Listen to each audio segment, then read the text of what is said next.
dëshiroj të shoh shumë shkolla në Prishtinë si shkollën time. Kjo është një ëndër.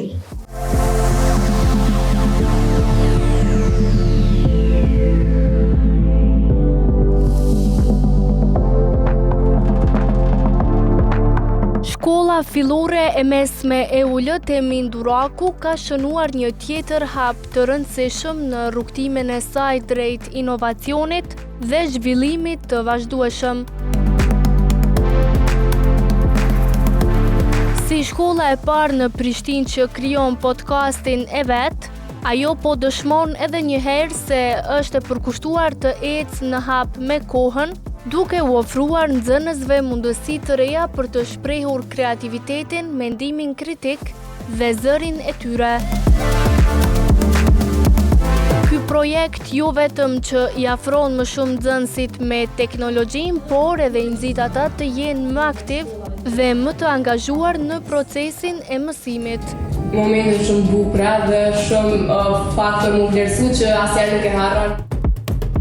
Drejtori i shkollës, krahas arritjeve të tjera të shumta, e konsideron këtë iniciativë si një sukses të ri dhe një hap të rëndësishëm drejt modernizimit të shkollës.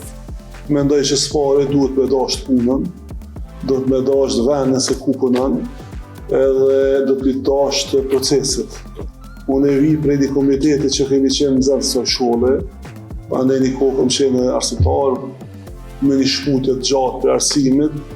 Jo marrëm muzikë dhe vazhdojmë të marrëm muzikë, po jam rikthyer në shkollë sepse kjo shkollë është histori në veti. Kjo shkollë e ka merituar me modestinë visar, sepse unë e du këtë shkollë, sepse kjo ka kriju personalitetet fuqishme që sot e drejtojnë vendin dhe kemi pasur përshë moral me e qu shkollën për para, sepse ka qenë e para që thërë edhe kohën e fundit prej vitet 90 tutje ka qenë shkolla e parë me publik që është ataku prej okupuesve atëherë, u largu stafi, është okupu gjysmë objektit, ka kalu në për faza tradicioni jashtëzakonishtshme edhe tash është një situatë shumë mirë. Do të thonë drejtën si ide e kam pas qysh më herët, po qyshtoj si ka ardhur ne kemi pas shumë gjana më prioritet. Nxënësit janë ata që sjellin shumë ide kreative. Ne kemi në klubin e media në shkollë, kuadër të është një grup i nxënësve edhe i psemadhëve që janë trajnuar nga Gizë Gjerman. Kemi qenë shkollë kampione për 8 vite. Edhe është formuar klubi media me gjitha pajisjet për cilësi edhe nxënësit kanë sjellë ideja, kreativitet, kanë filluar, ka dalë diçka e mirë. Kanë filluar me mua intervistën e parë, fillojnë me... Çka keni diskutuar intervistën e parë? Po, si me ty sot, pak personale, pak të arritura të shkollës. Mandej ju humon si ide ftonë dhe pensionerët që kanë kontribuar në shkollë 40 vjet, 50 vjet që janë gjallë, pse jo me bëma atraktive, edhe të shohim, dash është fillimi, kanë hapur një faqe në Instagram duket, e përcjellin atë, i plasoj brez faqes shkollës edhe në Instagram, janë këshillin nxënësve kryetarja. Ajo është pak ma gjallnike, ma kreative dhe po dhe diçka. Atëherë përshëndetje për të gjithë ju me shënimin podcast dhe mirë se po takojmë edhe sot në podcastin tonë të radhës. Drejtimin e podcastit e kanë marrë përsipër të zgjedhurit posaçërisht për këtë detyrë. Këtë fillim njerë janë përzgjedhur, mandej vasisht prej talenteve, prej kategorive, por është mirë me i përfshit gjithë ata që dojnë më konë pjesë e podcastit.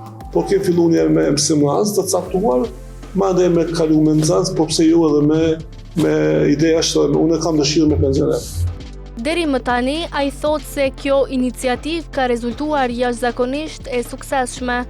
Një shumë, sot kanë qenë 2 intervista më svadi, edhe të shumë është brenda javës, por diçka është e mirë të ndodhë me atë grup të fëmijëve.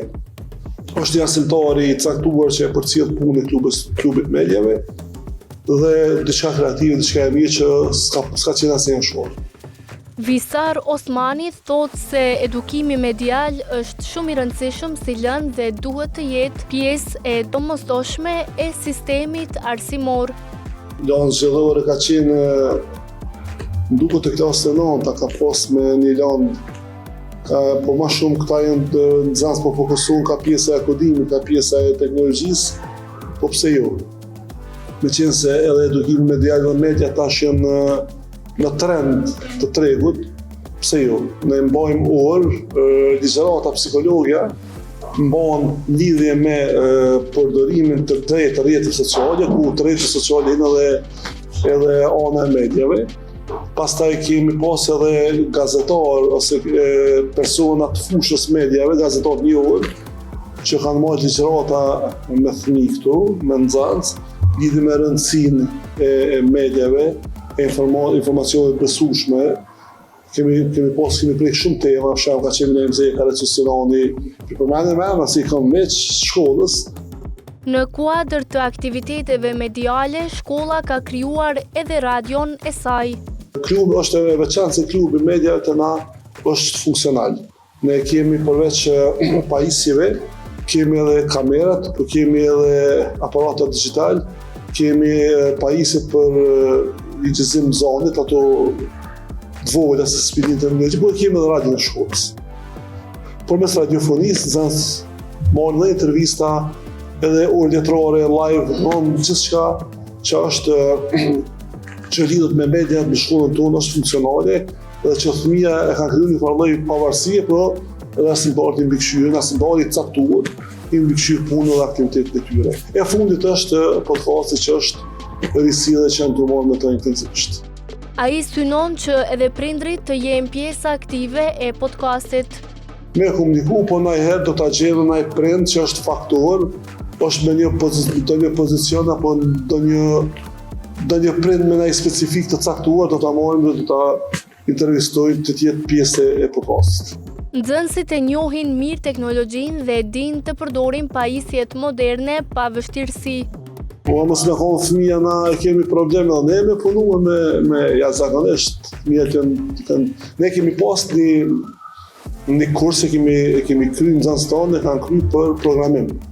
Do ka qenë projekt me ambasadën angleze, edhe nxënësit e shkollës tonë kanë viju një kurs intensiv 3 mujor dhe janë certifikuar për programera. Tartë shumë. As i shkollës se ka pas në Prishtinë, e kemi lansuar si live, ka qenë fillim viti shkollor dhe domthonë 2 muaj e gjys ka qenë një kurs efektiv që nxënësit e kanë përfunduar dhe ata sot një grup i tyre kanë certifikata për program. Ky veprim shkollës i krijon një imazh të fortë. Njëra prej të mirave që i afron shkolla Prishtinës, komunitetit, prindërve dhe në përgjithësi komunitetit arsimor. Për imazh është një shtytje, por ne presim rezultate konkrete në fushat të caktuara. Tash jemi në prag të garave komunale, kemi garat matematike, olimpiadën nivel komunal dhe lanë tjera. Dhe është të bëjë një punë e madhe që nxënësit tonë të thori sukses. Në fund, Visari shpreh një dëshirë. Dëshiroj të shoh shkolla në Prishtinë si shkollën time. Kjo është një ëndër.